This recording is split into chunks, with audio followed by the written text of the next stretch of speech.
Welcome to the Expansive Astrology Podcast, where we look at using astrology beyond the tropes and horoscopes to tune into the natural forces around us and within us, honoring our true nature to craft our future.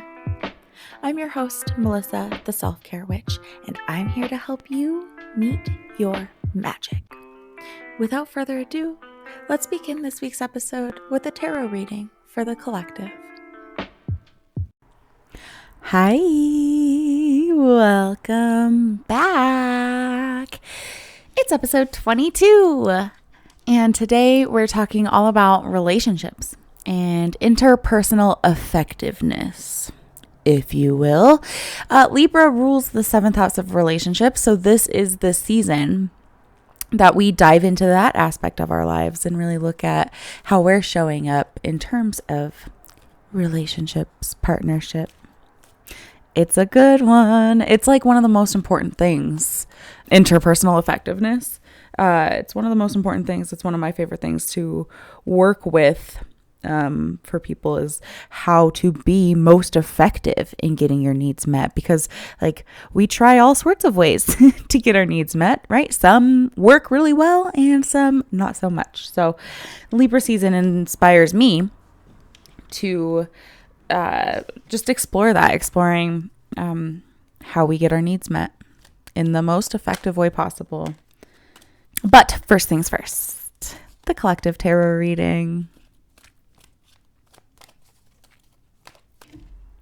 This is a 4-card spread for the collective. So some things you might hear today and they might really resonate, and some things you may hear today and not so much. It's kind of to be expected. Take what you need and leave the rest, of course, and stay open to seeing how some of these things may play out for you as the week unfolds, because we have a good one today. Some of my favorite cards have shown up for us this week. First present for us, we have the 6 of Wands.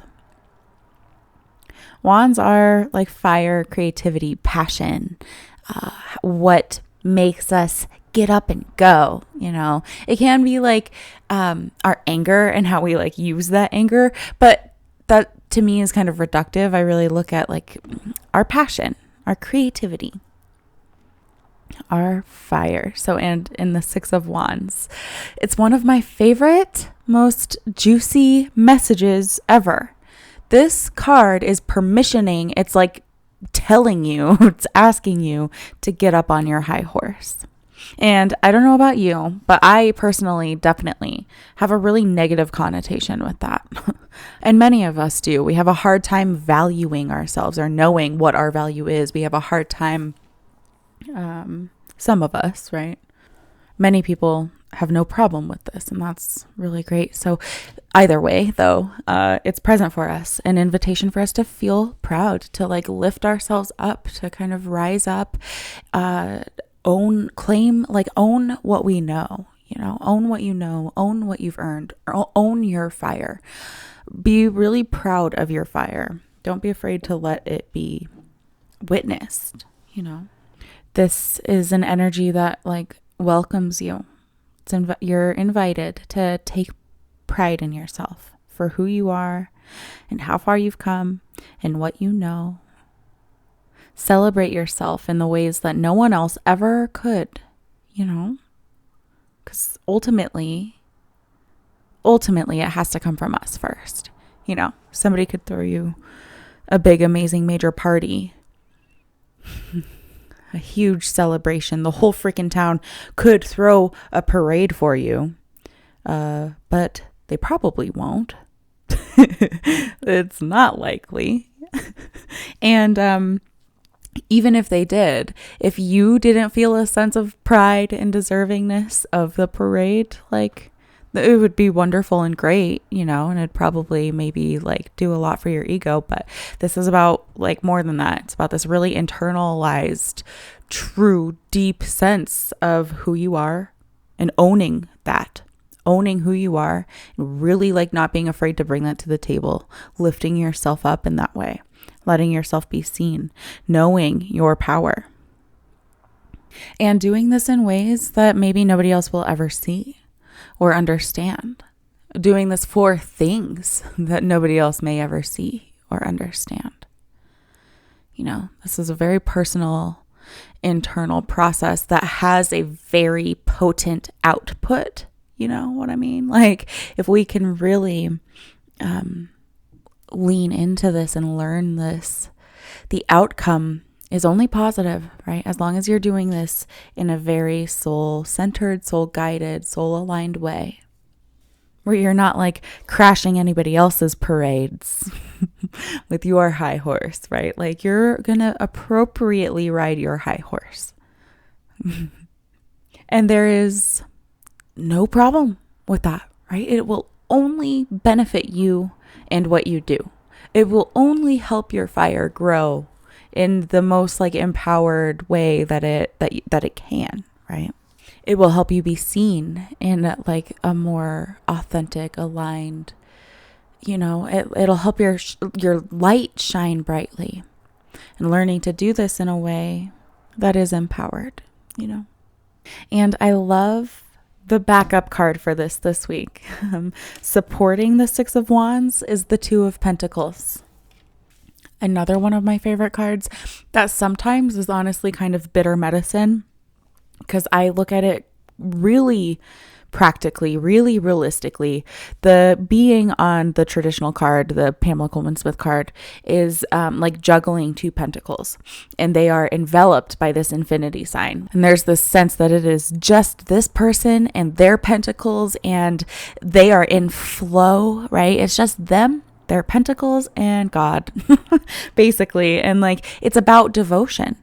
It's a reminder to look at what have you been getting your hands into, literally. And that's where it can be kind of bitter for me, because oftentimes I'll pull this card and my hands haven't been replying to the emails that will ultimately result in more money.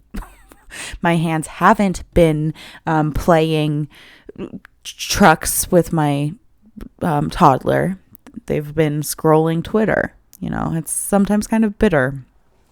Making sure, remembering that if your hands are an extension of your heart, are you doing your heart justice? Are you doing your hands justice? Are you letting them like reach their potential? These sweet little hands. Have you ever heard the thing? Have you ever heard the thing that you don't wash your hands, they wash each other?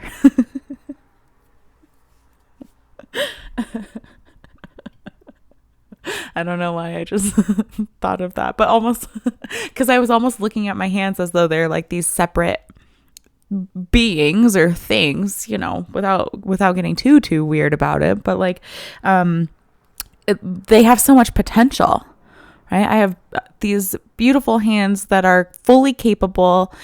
Sometimes the joints kind of hurt a little bit or whatever, or they get kind of tired, sure, but am I doing my heart and my hands justice in how I'm using them? Am I alchemizing the way that I know that I can if I were to really get my hands dirty in, the goodness that I'm meant to bring into the world?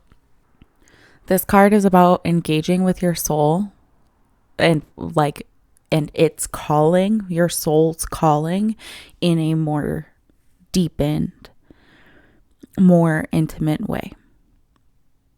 Learning what your gifts are, what you're all about, what your soul calling is, and how you're going to bring it to fruition using those sweet hands of yours.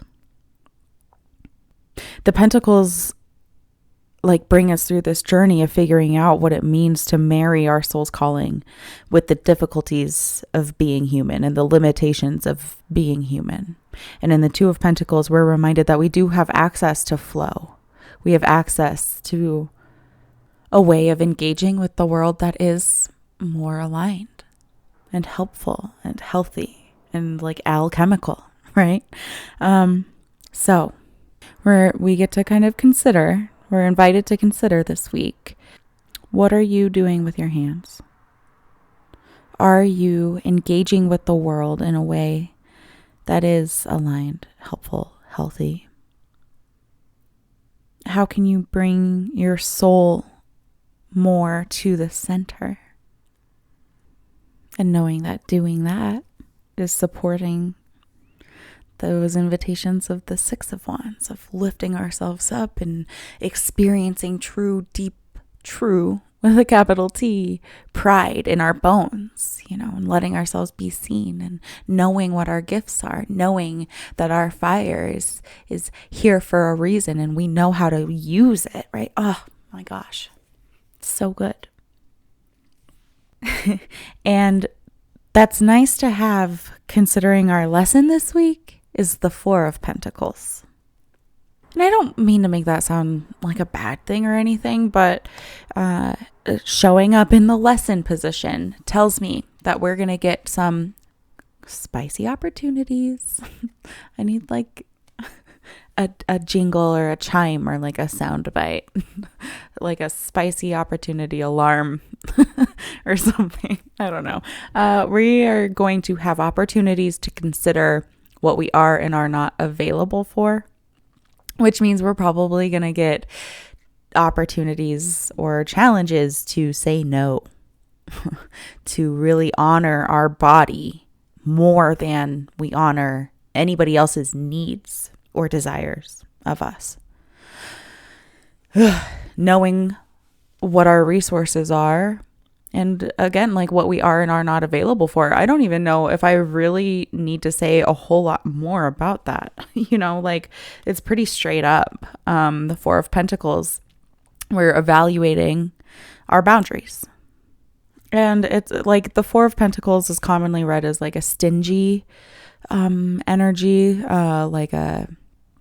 like this guy is like a scarcity type of energy, but it's more than like money, right? The Pentacles are more than money, and it's more than work. It's about like earth. It's this exploration of how we engage with the earth, with our resources, our time, our body, our energy.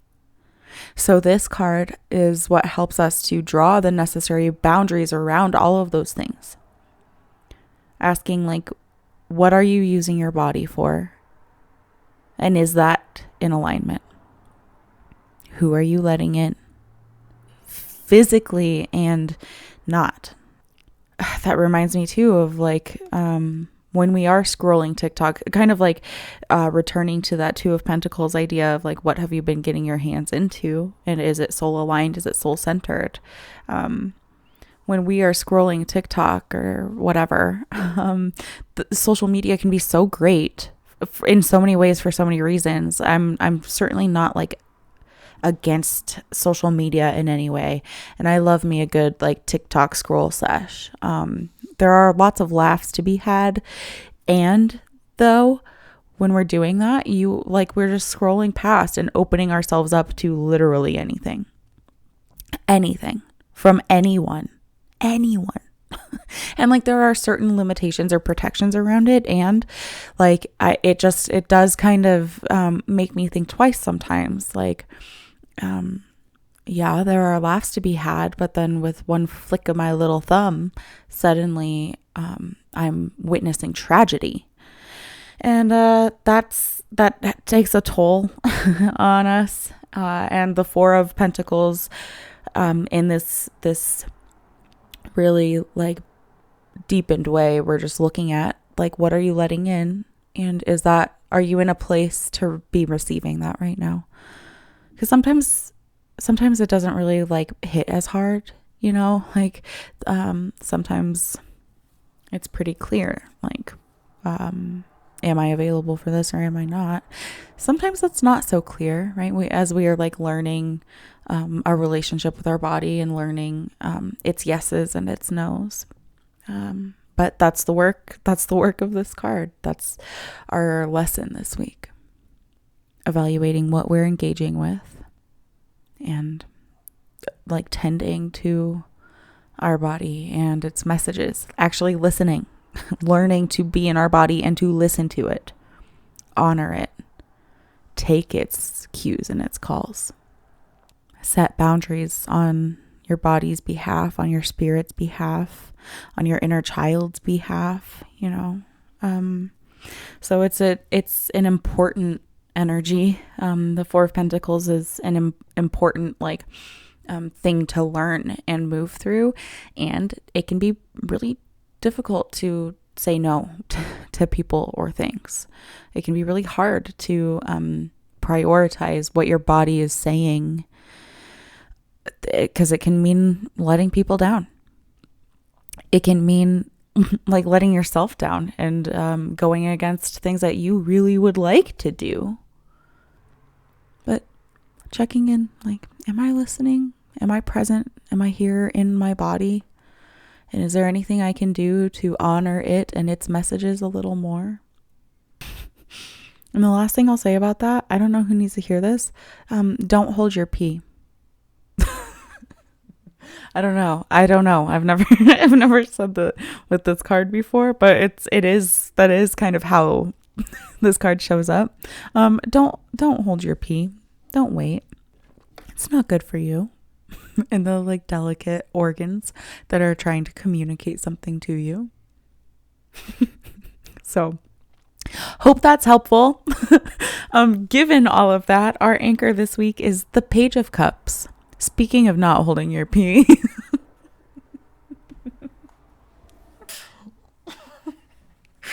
I don't know. I don't know. I like this. Okay, I like this. Anchoring in with the Page of Cups. The Page of Cups is ruled by Scorpio. It's fixed water, a student of water, devoted to water, emotions, intuition, our feelings flow. And so I like kind of having a little flavor of Scorpio coming in this week, especially as we're talking about relationships, and we're about midway through with Libra season. It's kind of just a nice reminder of what we are working toward, what we're setting ourselves up for is we're going to be moving into Scorpio energy in just a few weeks. But the Page of Cups is this foundational piece required in fine-tuning our relationship with the cups, with water, before we reach the king. So this is the page that is so deeply connected with imagination and feeling and their inner child. So deeply connected with their cups. All the way down to the depths. This card is about exploring the depths of the oceans of ourselves, being there, allowing ourselves to be there and find a little semblance of comfort there. So this card connects us with our innermost, sweetest self. It connects us and asks us, what helps that inner sweet self feel most nourished? How can we nourish our inner child? How do you feel about your inner child? I did a reading for somebody yesterday and they were like, they were never a child as a child. So now as an adult, when somebody like me is connect with your inner child, they would love that. You would love that. You need it. It's what does that even mean? I wasn't a child as a child. I'm not a child now. How do we connect with our inner child when we have no sense of what that is or would even be? That's hard. And I smile as I think about how hard it is, because I also know how worthwhile that journey is. The Page of Cups is supporting us in that journey, and we do it in a really simple way. This doesn't mean digressing. It doesn't mean becoming a child. It doesn't mean becoming irresponsible. I don't know. It's nothing. It's not about changing how you are or how you're showing up. Or that's not the focus. That will probably naturally happen as this kind of unfolds. But rather, the Page of Cups and just the inner child work in general is more about just connecting and listening to the sweet, innocent part of us that has very pure, organic, raw needs. The part of us that wants to play, wants to relax, wants to sleep in.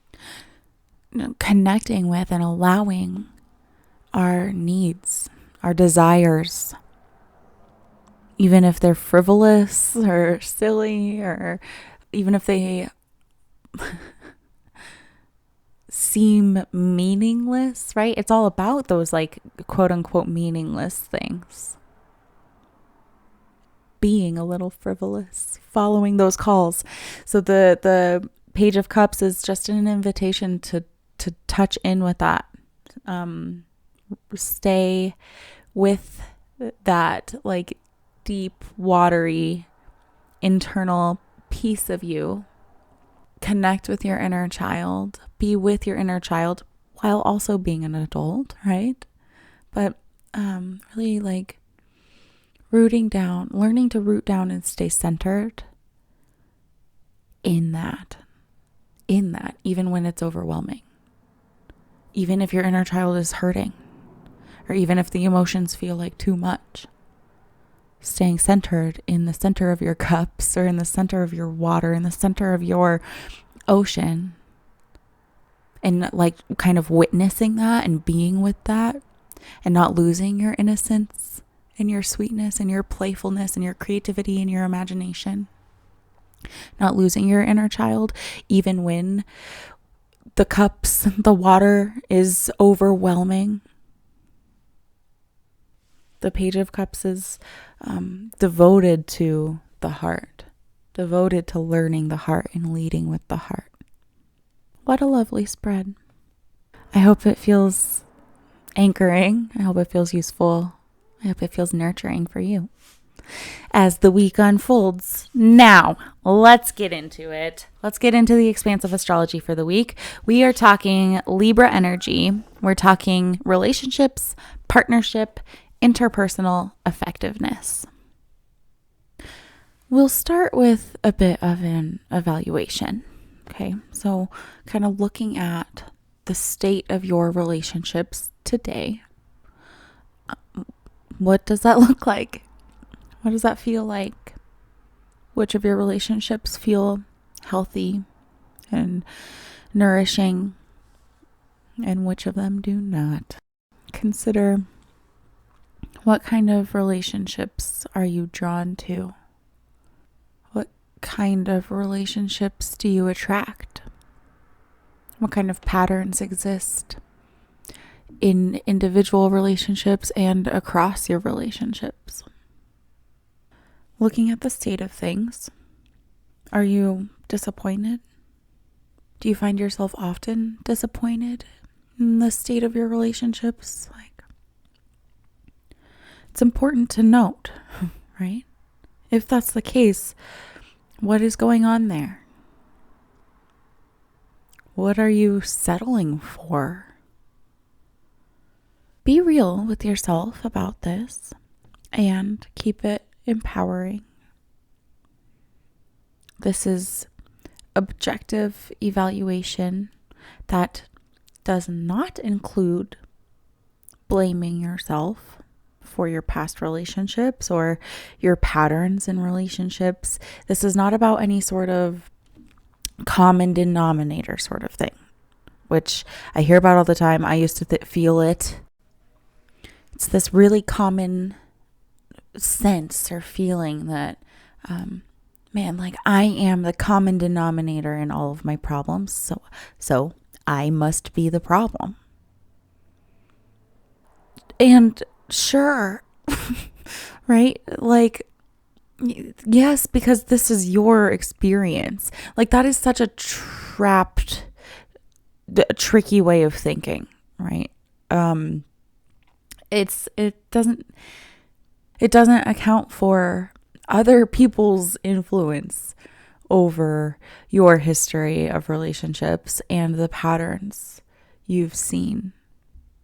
And this isn't about blaming them either. This is about evaluating, accepting, and just truly acknowledging what has been going on. what's been going on. It's about embracing the power we have over these situations and how we respond to them. So take a little time with this. Take inventory of how relationships tend to go for you. What are the patterns? While knowing that we can do this from a very empowered place, and while knowing that it is not solely your responsibility to make sure your relationships are healthy and going well, right? And what are you responsible for? In what ways do you help your relationships flourish? In what ways do you nourish your relationships? And be real, in what ways do you take unfairly or act or work against the health of the relationship garden? Wow, that is so cheesy. But what is your contribution to the garden? Is it nourishing? Is it not? Is it complacent, neutral? This Libra season invitation is in exploring how we feel comfortable with others and how we make others feel comfortable with us. And then we're expanding upon that, growing beyond that, dilating and opening to more, becoming willing to both receive and create more, better in your relationships, more beauty, more pleasure, more intimacy, more sex, if that's your thing. The key to doing that is through interpersonal effectiveness. Now, this is based in DBT, so it's evidence-based. It works. It's everything. So there are 3 keys to interpersonal effectiveness, and they are self-respect, honoring others, and advocating for ourselves. So let's break it down. There's the need for self-respect, which is created by engaging in actions that are rooted in our priorities, goals, and values, which can be challenging. How do you create self-respect? What do you have trouble respecting about yourself? It's the bitter medicine there. It's so important to look at. What do you have trouble respecting about yourself? When is it hardest to respect yourself, and when is it easiest for you to respect yourself? What builds your own self-respect? Remember your values. Then we're balancing that devotion to self-respect, to living in a way that is aligned with our values, goals, and priorities. We balance that self-respect with treating others with respect and care and interest and validation, which this too can be very challenging sometimes. It is not always easy. We might feel like our respect is to be deserved, or like wonder why we should bother extending these energies to just anyone. Why should I bother being the bigger person? I'm tired of being the bigger person.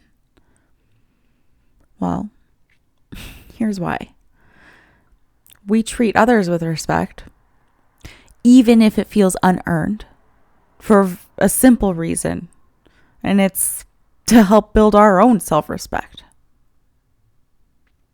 That's it. I mean, that's not it, of course.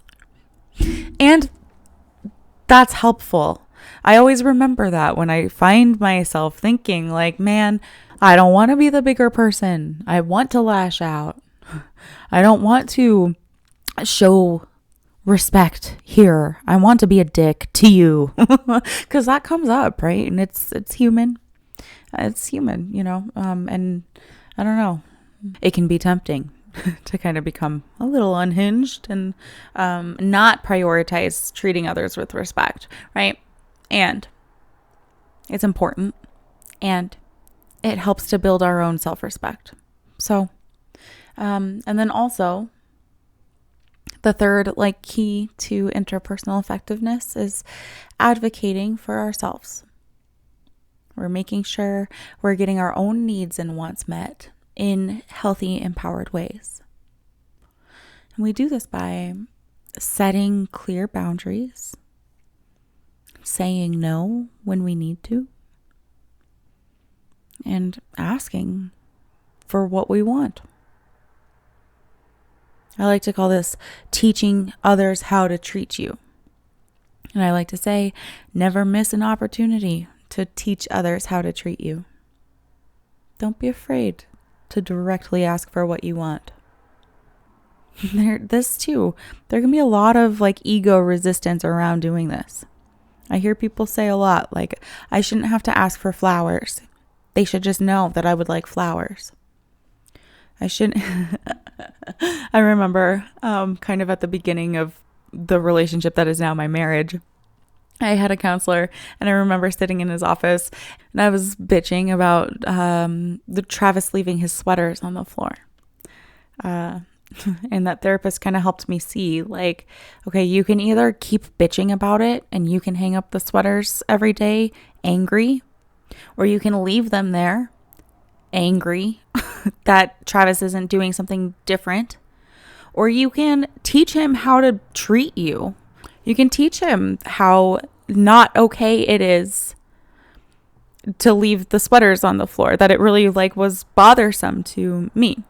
And sure, there is certainly the part of me that's why should I have to teach a man to pick up his sweaters?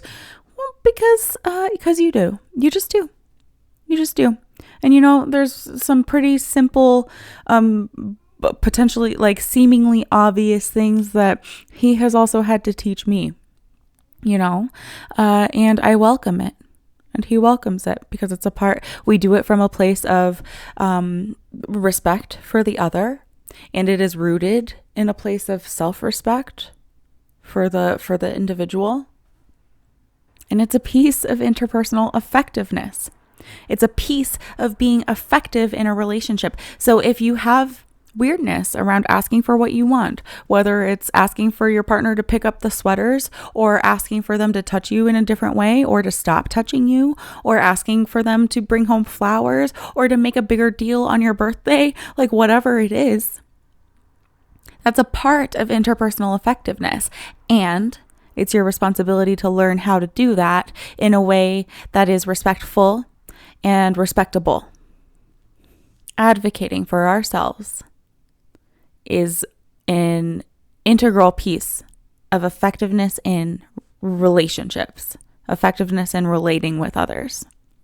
And it might feel a little counterintuitive that I'm here to teach you how to be better in your relationships, and I'm breaking down these three pieces: self-respect, advocating for yourself, and respecting others. So it's kind of counterintuitive that we're here talking about partnership and relating with others and having effective relationships with others. And two of the three main talking points I have are about yourself, respecting yourself, tending yourself, caring for yourself, prioritizing yourself. And it may be counterintuitive, and it may feel hard to permission that. And I would maybe want to explore any resistance to that, resistance to prioritizing yourself and your needs and advocating yourself, resistance to showing up in a way that is rooted in self-respect. We dog on selfishness in our culture. It's seen as such a bad thing to prioritize self-care and self-respect, and it feels like a radical thing when I say that I center my life around it. I center my entire life around self-care and self-respect. And that doesn't make me an asshole. It doesn't make me selfish in the sense of like this common sense of like that I'm ungiving or unfeeling to others. Yeah, I'm selfish in that I put myself first. And actually, ultimately, that means that I give a hell of a lot to others. Like my life is rooted in and based around self-care and self-respect and self-tending.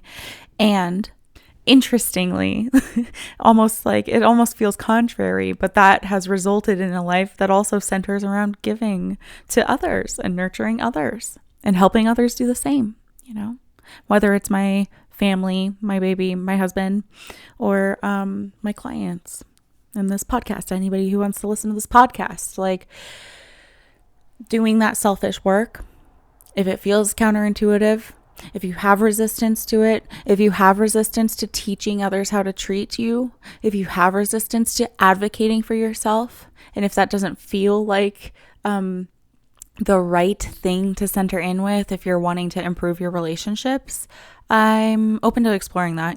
This is just a recommendation. But I want to implore you to really explore that resistance and see if you can adopt this, even just for the next couple of weeks, even just for Libra season, or for the next month or 6 months. Adopting this idea, this work of self-advocacy, self-respect. And of course, I don't mean to keep bypassing the respect for others piece, because obviously that is so important. But the people who I'm talking to here, these passive people, the people pleasers, you don't need to hear me say, have more respect for others. You don't need to worry about that, right? Obviously. And maybe that's not so obvious because that is a common piece of resistance that I see people hit up against and that I'm familiar with myself. This feeling that if I start advocating for myself, if I started prioritizing myself, everyone would think I'm a bitch. I would be a bitch. Everybody would be so unhappy with me. I would have to start saying no. I would have to set these boundaries. And yeah, people might see you that way. But also, no, it's untrue. Especially if you're doing it in an empowered way, in an effective way, in a way that is respectful of others. Then that concern of if I start advocating for myself, then it will mean that I'm a bad person, that I'm a bitch, that I'm not giving enough. Those are very important belief systems to explore. It's not true, and it doesn't have to be true. You can stop being a people pleaser. You can stop putting others before yourself without being a bitch. And there are some people who will probably look at you that way. There are some people who will feel very inconvenienced by you prioritizing yourself and adopting this sacred selfishness that I'm describing.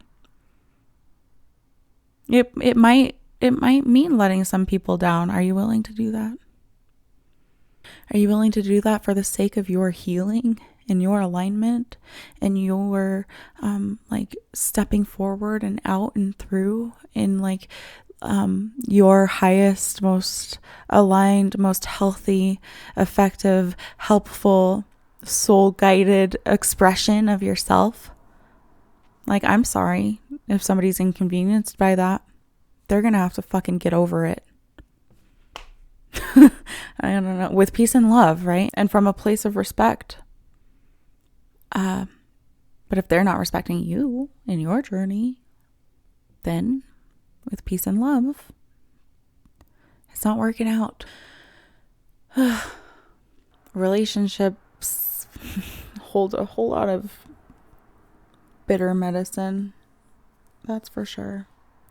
So let's talk about how we cope with conflict. Because empowered Libra is an advocate. Empowered Libra is an expert at relating in relationships. And empowered Libra does not allow issues to fester. Empowered Libra does not shy away from conflict. Respectful, healthy conflict. So start with this. Reflect. How do you deal with conflict and misunderstanding? Do you cope with conflict with avoidance and people pleasing? Do you find conflict frequently, or are you kind of always ready for a fight?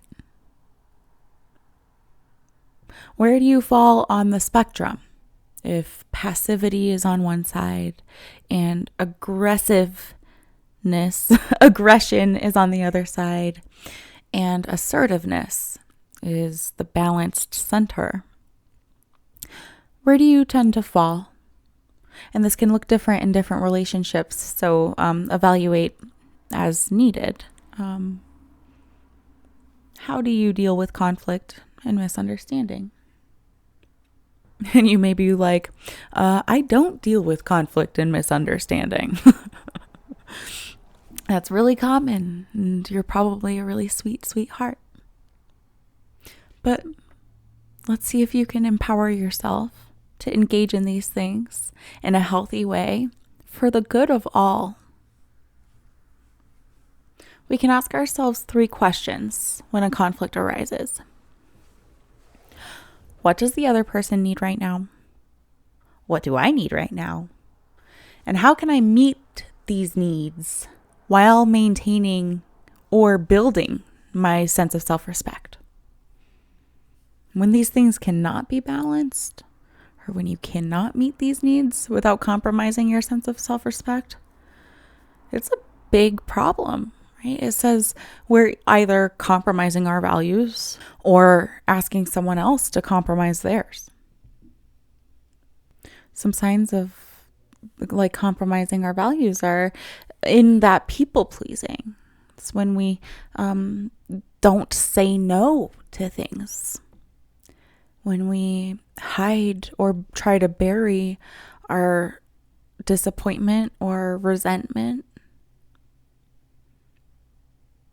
If I were to, my husband and I have been together like 5 years now. And this whole time, I could be angrily picking up his sweaters and never saying anything about it. Which only makes resentment grow.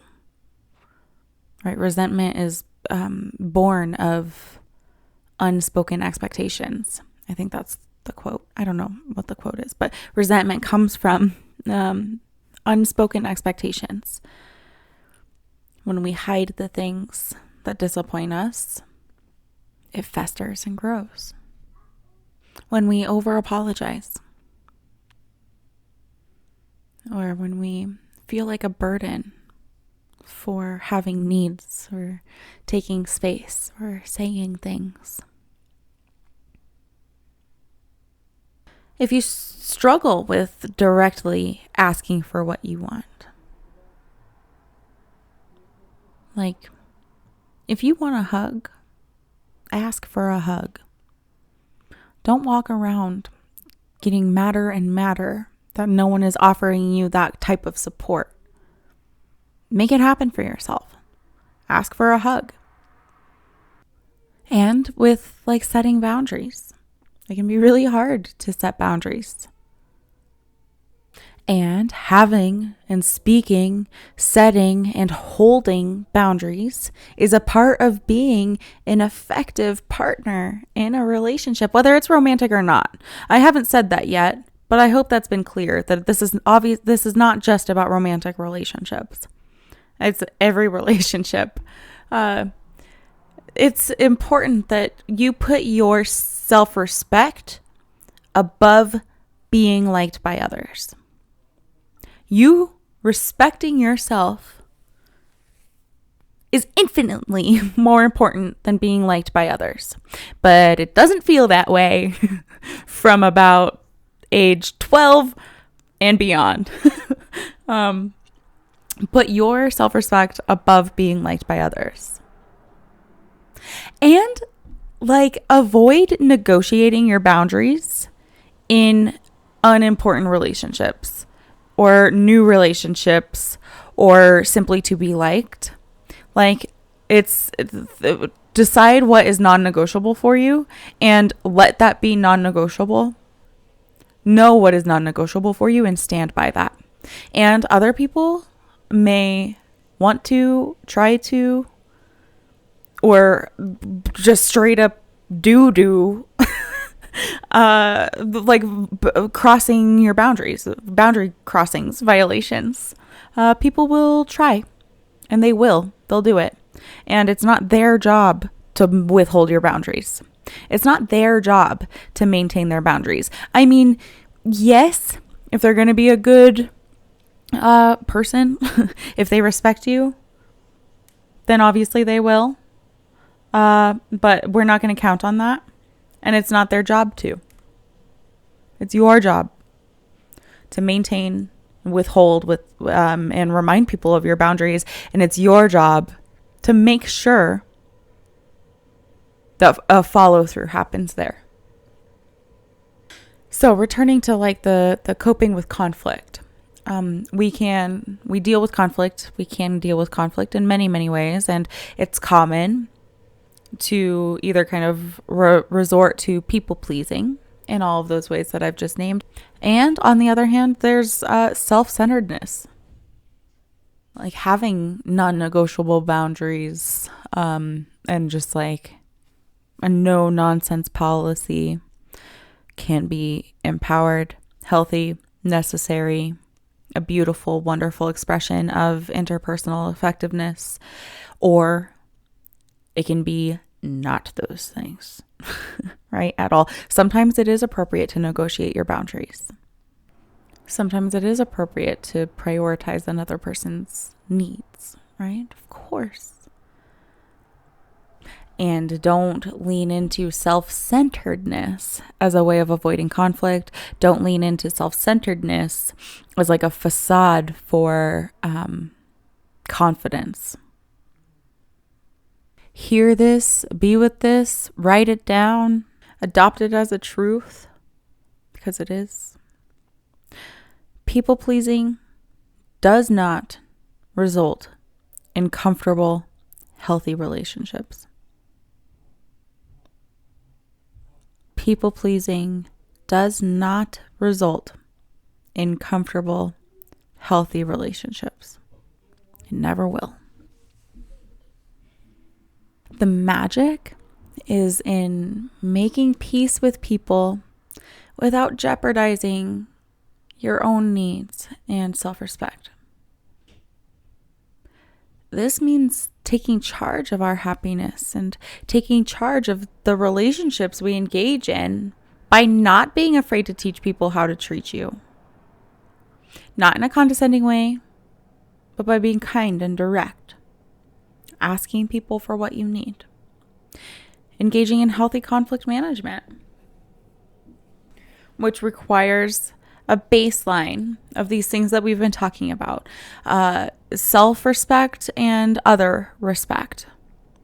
Baseline of like a willingness and a comfort with advocating for yourself.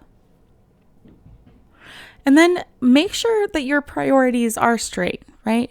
If your goal is to win or be right rather than seeking understanding or resolution or deepening the intimacy or connection, then it may be useful to take some space from the relationship or from the situation. Right? If your goal is to win or be right, that might feel good. And is that ultimately serving? What kind of adjustment needs to happen there? Pick conflicts wisely and only consider the relevant issues. This is very important.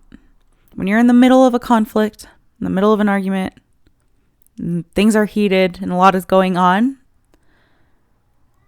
make sure you're sticking to the point. It can be really tempting to bring up issues from the past, other situations that have evoked similar feelings or results, right? It can be really tempting to divert away from the main point and effective conflict management, healthy conflict management, does not include any of that. Healthy conflict management continually recenters with only the relevant issues. Maintain your self-respect, right? Don't lower yourself to another person's level. Don't try to give them a taste of their own medicine, etc., etc., etc. None of that. That does not build your respect. It won't. And this can look like if he's not going to come to me, I'm not going to go to him. Or I always have to be the nice guy. I'm tired of being the nice guy. Anytime you're lowering yourself, your vibes, the way you're choosing to show up, for what? For some sort of pride thing?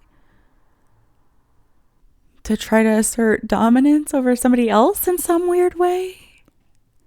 Not worth it. Not worth it. Not worth it.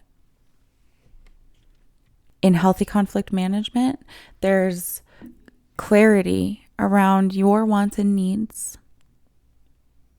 Be clear about your wants and needs. Be clear about your boundaries. Be clear when saying no, right? Like there's no tiptoeing around this shit. Clear and direct. Without judging or labeling or name calling, right? Clear and direct with peace and love. And part of healthy conflict management is knowing that not all conflicts will have an immediate resolution. Sometimes healthy conflict management means allowing yourself to be in a conflict for way longer than is comfortable, allowing there to not be a solution. It's kind of the work of Libra, right? Finding comfort even in the discomfort, balance even in the imbalance. Speaking of balance, stay away from all or nothing thinking. Really learn to see the gray. And next week, we're going to speak a lot more about that. A lot more about the gray, a lot more about balance. But before we wrap up this week's discussion, let's talk a bit about dependence. Let's talk about feeling whole. Because when we rely on others for self-esteem, we're giving away our power. We don't want to be dependent on others' perceptions. As much as possible, we do not want to be dependent on anything outside of our control, right? So, not feeling whole as an individual or outsourcing things that should really be internalized and coming from within. There's a huge risk to that. It's a major indicator that something is imbalanced. There's like some tending that needs to happen. Because that results in unhealthy relationships. It results in that type of people pleasing. It results in difficulty finding self-respect. It makes it hard for us to put conditions around our love. There should be conditions around loving you and interacting with you or touching you, right? Shouldn't there? There's this lovely idea that your perfect companion only exists in your mirror.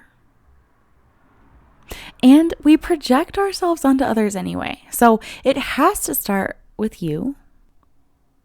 It has to start with you. And then others meet you there.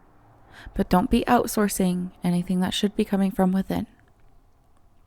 It is not okay to not feel whole as you are. So it's worth saying again that prioritizing self-respect is such a key. Learning yourself and loving yourself so much that like self-respect isn't even really a question. It's just like a rule in your life. And we can become dependent on others. We become dependent on our relationships or on external things when we don't have a full understanding of who we are. So it leaves us seeking validation, seeking our reflection outside of us or in others. We have to know ourselves so damn well and really understand our own barriers to closeness, our own difficulties and doubts and fears that block us from intimacy. Knowing that part of us, sharing that part of us, advocating for that part of us, And this is why our narratives are so important. Making sure our narratives are in support of the positive things. Managing fears and thoughts that fuel feelings of unworthiness. Remember again, Libra, it's all about balance.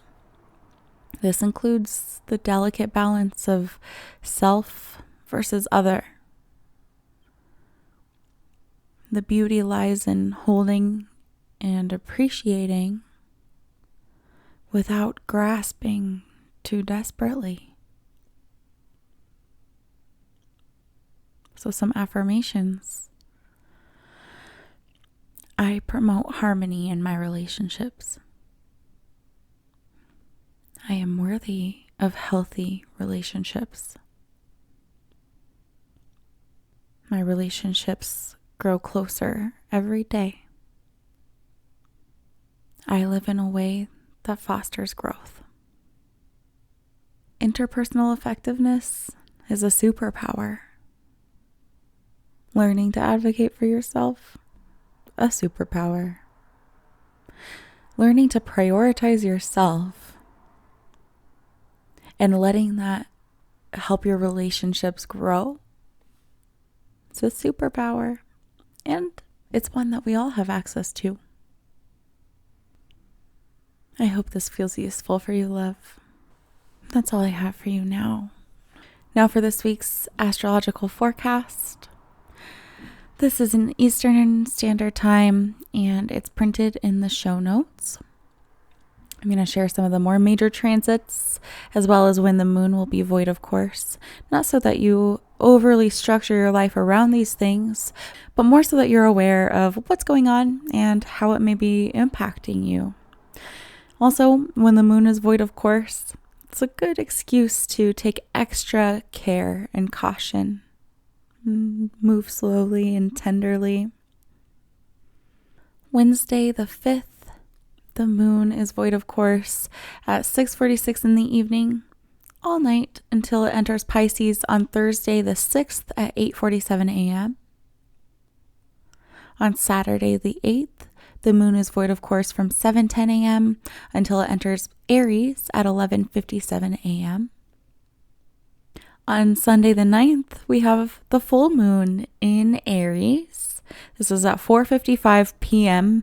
And of course, we have a moon meetup to celebrate and to bring in this energy, manifest with it.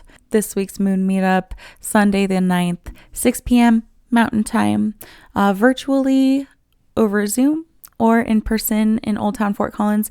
You can find more information on my website, but the moon meetups are growing, and I'm so honored by that. I'm so excited by that. I'd love to have you there. And then finally, Monday the 10th, the moon is void, of course, from 10:02 a.m. until it enters Taurus at 5:04 p.m. And Mercury enters Libra at 7:51 p.m. Next Tuesday, the 11th, is episode 23. We're going to be speaking about balance. Also, if you would like a tarot spread from me for the month ahead, I'm doing 5-card spreads for the month ahead.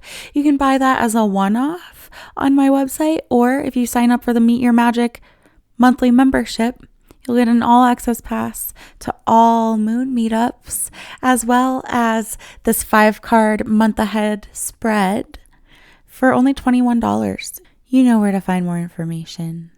That's all I have for you this week. Thank you so much for being here. I hope this one feels useful. I really love the topic for this week's episode. So let me know what stands out to you. Let me know if I can support you. Thank you so much for being here. And I will see you next time. Until then, take really good care of yourself. Bye. Now, before you go, let me keep your ear for just a moment. This week's episode is brought to you by www.theselfcarewitch.com, my bread and butter, where you can find more information on my current courses, offerings, and other fun ways to connect with myself and yourself. If you enjoyed this episode and you dig what I'm doing here, please subscribe to the podcast, rate it, and leave a review. It helps so much. And if you'd like to connect with me, head to theselfcarewitch.com. I'd truly love to hear from you. Until next time, take care.